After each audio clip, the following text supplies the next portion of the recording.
Marc Buckley, COP28 Dubai Live, 1.5 Media, Innovators Magazine, and Allied Futures. Can you please introduce yourself and tell us about your foundation? Arvea Marieni, the technical director of a business-led foundation which was established in 2020 by a group of entrepreneurs who decided that they needed to collaborate to really address and tackle the systemic change that is needed for changing and shifting towards sustainable business models and operating models. Those companies are important brand names. I'm not going to do advertisements, that's okay, but those are operating cross sectors from the agri sector through banking. We've got a climate funding, climate finance bank, construction. The idea is that collaboration, breaking down silos and pulling together energies and mind shift is really what we need. The good thing with that is that those are companies that are taking their models to the ground and changing the way they operate at scale. We're not talking about pilots. The purpose is to work along the baseline, changing the baseline of businesses. So the foundation's name is Regenerative Society Foundation, and our co-chairs are Andrea Illi, the coffee entrepreneur from Italy, so you know one of the companies involved, and Jeffrey Sachs, the Columbia professor. That's beautiful, and you know what, I really love your foundation name and the concept behind it. I have a foundation as well, it's the Lohas Regenerative Foundation, and we also do a lot around agriculture and infrastructure and collaboration. So it's great that you're here, but you're also here because you're going to have a session coming up very soon. What are the other reasons that brought you here? Is this collaboration, or kind of tell us why you're here and a little bit about your session? The session is going to be held at the Italian Pavilion as part of the national program organized by the Ministry for Energy and Environment. The program for this session and the discussion, the topic, is one of the central topics of this year's COP. This is food systems. Sustainable regenerative food systems is too ambitious at the moment. We need to be real at the time. Yeah, for the time being. The end and landing zone is obviously a system that operates within planetary boundaries, but no company is able to do that now. So food system, water security, and we are going to present one of our members who's an Italian-based as a Kenyan-based Italian entrepreneur who's been working in Kenya for many years. He's a former FAO executive, an agronomist, someone who really does science. Our foundation has a scientific committee, we've got a technical committee. We do operate based on science and evidence. It's numbers and quantities that count. This Farmshine, this company, has set up a network, a digitally enabled network involving 20,000 local farmers, smallholders, empowering them. A high number of those are women. We're not in the business of international cooperation, we do business.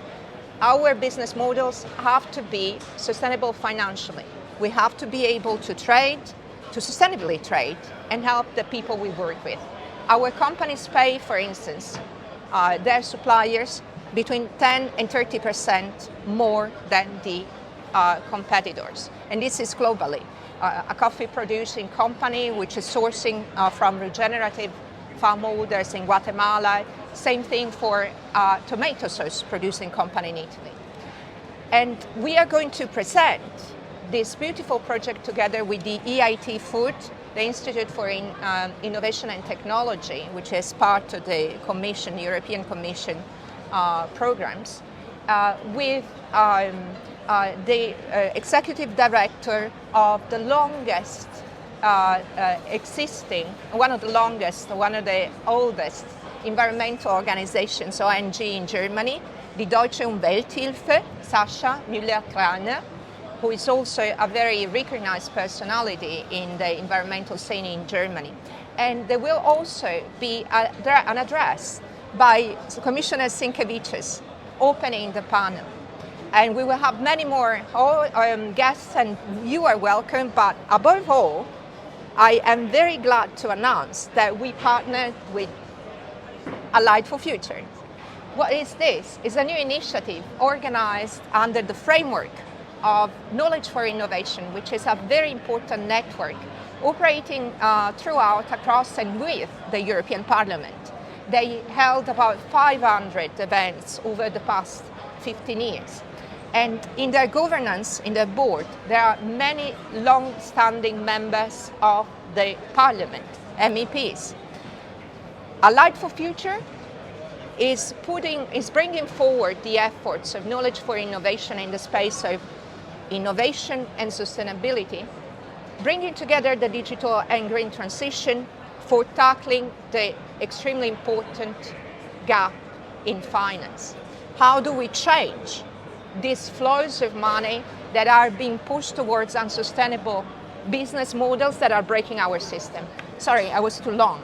No, you're fine, because I'm glad you touched on all those things, because really finance is the heart of things. As a matter of fact, just the person I interviewed right before you is standing on the sidelines, does regenerative farming in Mexico, and is also looking for financing, looking for help, and looking for foundations and support that are moving in this direction. We're seeing that on the rise, and that it's growing more and more. It's far from where it needs to be, but I'm glad you're here having these important discussions in this. I have two more questions for you, and then we'll be done.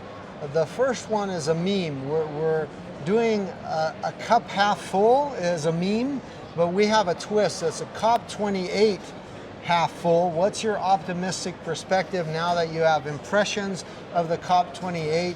What is your optimistic perspective, and how have you perceived the COP28 so far? The COP28, like all the COPs since the beginning of the process, is a place which is a very good place for discussing issues, and likely decisions are being made in other places.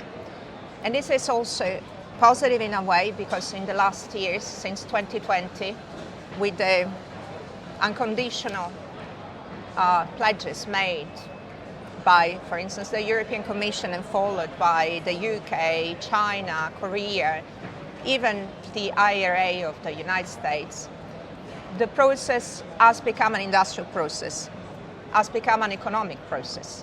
There is a change which is accelerating pace, and this is a reality that nobody can deny.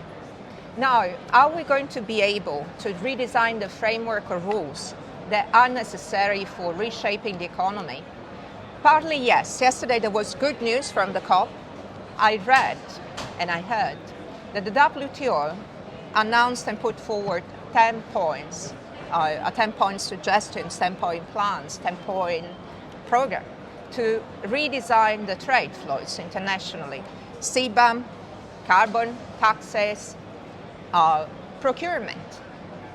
Global procurement is 13 trillion US dollars per year spent by states.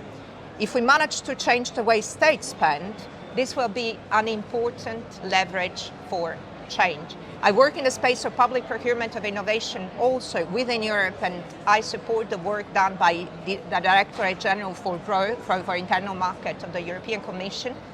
And public procurement of innovation, green procurement, strategic procurement, sustainable procurement is absolutely fundamental.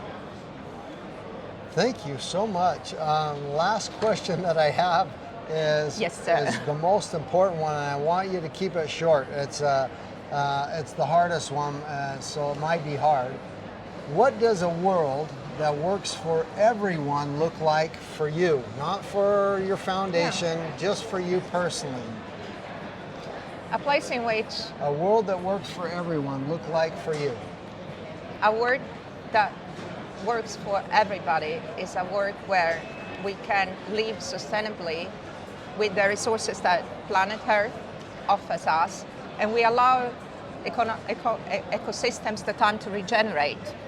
We work and change the way we produce things in order to have nature as an ally, but also we take in the potential and ingenuity of companies, for instance in the space of new materials or new chemistry. And it's a world where we have finally learned to live in peace with other species. Thank you so much for letting us inside of your ideas live here at COP28, Dubai, 1.5Media, Allied4Futures. Have a great COP, and I wish you all the success on your session. You too.